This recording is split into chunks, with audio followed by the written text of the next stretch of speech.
Marie Antoinette is a name known across the world. For many, she is a picture of royal excess, a queen who lived in a palace of gold, a woman who danced while her people starved. The famous words, "Let them eat cake," cling to her memory. This phrase paints her as cold and out of touch. It suggests she did not understand the suffering of the French people. This image has lasted for centuries, turning a person into a symbol. It is a powerful story, but it is not the whole truth. The reality of Marie Antoinette's life is far more complex. The gap between the myth and the woman is vast. She was not just a selfish queen. She was a daughter, a wife, a mother, an Austrian in a labyrinth of French politics.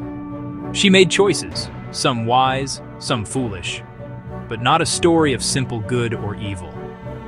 To understand her, we must look past the scandals and see the world she saw. Only then can we ask if she truly doomed a nation. Marie Antoinette was born an Austrian archduchess in 1755. From childhood, her life was planned for a political marriage.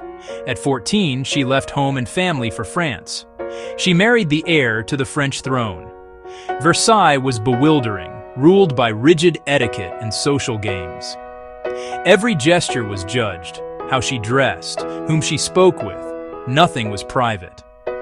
Life at court was a constant performance for an unprepared teenager. She longed for a simpler, more private life. She retreated to the Petit Trianon, creating a small world of her own. There, she could play the country girl. Privacy was taken as an insult. She seemed aloof. Years without children fueled anxiety, gossip, and libel. When children came, she was devoted and modern in affection. Her political power was limited. Decisions rested with the king and his ministers. Frustrated, she indulged in fashion and parties, common for queens, but costly in optics. In a bankrupt nation, her spending, small in the debt, became a symbol. People called her Madame Deficit. While the queen lived in her gilded cage, France was suffering. The nation staggered under enormous debt after costly wars, including support for the American Revolution. The tax system spared clergy and nobles. The burden fell on peasants, city workers, and the middle class. Bread prices soared amid bad harvests. Families starved. New ideas of liberty, equality, and rights questioned absolute monarchy. People demanded a voice. The old order began to crumble. A perfect slogan cemented her image, yet there is no evidence she said it. The phrase predated her. A memorable lie turned propaganda. In 1789, the people showed their power. Market women marched and forced the royals to Paris. The family became prisoners in their own capital. In 1791, their escape failed. A perceived betrayal that shattered trust. Pamphlets weaponized rage. The queen became the scapegoat for a nation's problems. The failed escape sealed the monarchy's fate. In 1792, France became a republic. Louis XVI was tried for treason and executed in January 1793. Marie Antoinette languished in prison, separated from her children.